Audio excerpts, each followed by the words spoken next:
सर्वपितृ अमावस्या पर दुर्लभ संयोग। ज्योतिषाचार्यों के अनुसार इस साल 14 अक्टूबर को पितृपक्ष की अमावस्या पड़ रही है। इसे मोक्षदायिनी अमावस्या भी कहते हैं। इस बार सर्वपितृ अमावस्या पर बहुत ही शुभ संयोग बन रहा है। इस बार अमावस्या के दिन शनिवार होने के चलते इसे शनचरी अमावस्या भी कहा जाएगा। इस दिन साल का अंतिम सूर्य ग्रहण भी लगने जा रहा है। इस दिन शुभ इंद्र योग भी बन रहा है। सर्वपितृ अमावस्या अश्विन माह में पड़ने से इसका महत्व और बढ़ गया है। इन शुभ संयोगों में पितरों का तर्पण कर उन्हें प्रसन्न और तृप्त किया जा सकता है। ऐसे करें को विदा। सर्वपितृ अमावस्या तिथि को ही पितृपक्ष का समापन होता है। इस दिन प्रातः स्नान करने के बाद गायत्री मंत्र का जाप करते हुए सूर्यदेव को जल अर्पित करना चाहिए। पीपल में पितरों का वास माना जाता है, इसलिए इस दिन पीपल के पेड़ पर जल जरूर चढ़ाएं। इस दिन काले तिल के साथ पितरों को जल अर्पित करें। इससे घर में हमेशा पितरों का आशीर्वाद बना रहता है। दूध, तिल, कुशा, पुष्प, गंध मिश्रित जल से पितरों का तर्पण करें। माना जाता है कि जल का तर्पण करने से पितरों की प्यास बुझती है।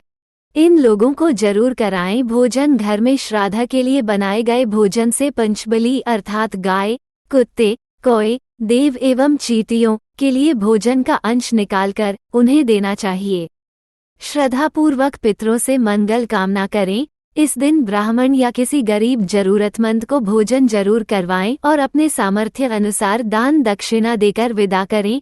इस दिन बहन, दामाद और भांजा भांजी को भी भोजन अवश्य कराएं। माना जाता है कि उनके भोजन के बिना पितर प्रसन्न नहीं होते हैं। इसके बाद अपने पूरे परिवार के साथ बैठकर भोजन करें। भोज के बाद पितरों को धन्यवाद देना चाहिए और जाने अनजाने हुई भूल के लिए माफी मांगनी चाहिए। सर्वपितृ अमावस्या की कथा।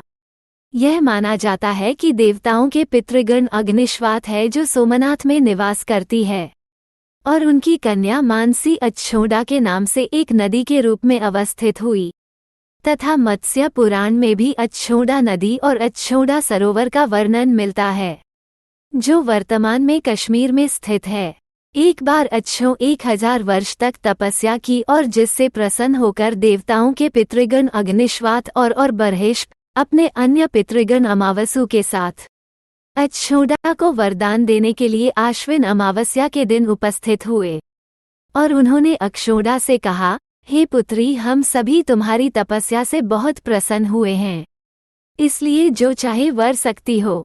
परंतु अक्षोड़ा ने अपने पितरों की तरफ ध्यान नहीं देते हुए अति तेजस्वी पितृ अमावसु की तरफ ही देखती रही। पितरों के बार बार पूछने पर उसने कहा कि हे भगवान, आप मुझे सचमुच वरदान देना चाहते हैं? अक्षोड़ा के यह वचन सुनकर तेजस्वी पितृ अमावसु ने कहा कि हे पुत्री, और दान पर तुम्हारा अधिकार सिद्ध है, इसलिए तुम बिना किसी संकोच के वरदान मांग सकती हो। तब अक्षोड़ा ने कहा कि हे भगवान जी, आप मुझे वरदान देना चाहते हैं तो मैं तत्क्षण आपके साथ रमण कर आनंद लेना चाहती हूँ। अक्षोड़ा के इस तरह कही बात पर सभी पितृ क्रोधित हो गए और उन्होंने अक्षोड़ा को शाप दिया कि वो पितृलोक से पृथ्वी लोक पर आ जाएगी। पितरों के इस तरह शाप देने पर अक्षोड़ा अपनी पितरों के पैरों में गिरकर रोने लगी। सब पितरों को उस पर तरस आ गया और उन्होंने कहा कि तुम पतित योनि में श्राप मिलने के कारण मत्स्य कन्या के रूप में जन्म लोगी। तथा पितरों ने उसे आगे कहा कि तुम्हें महर्षि पाराशर भगवान ब्रह्मा जी के वंशज पति के रूप में प्राप्त होंगे तथा तुम्हारे गर्भ से भगवान व्यास जी का जन्म होगा और इसके बाद अन्य दिव्य लोकों में जन्म लेती हुई तुम अंत को शराब मुक्त होकर वापस इंद्रलोक में ही आ जाओगी।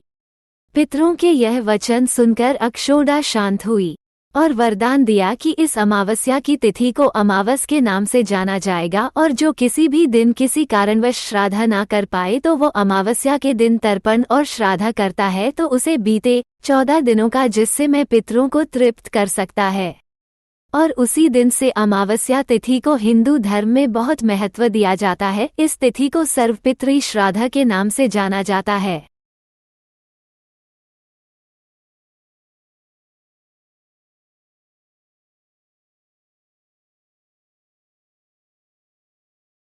वीडियो अगर अच्छा लगे तो लाइक, शेयर और सब्सक्राइब अवश्य करें।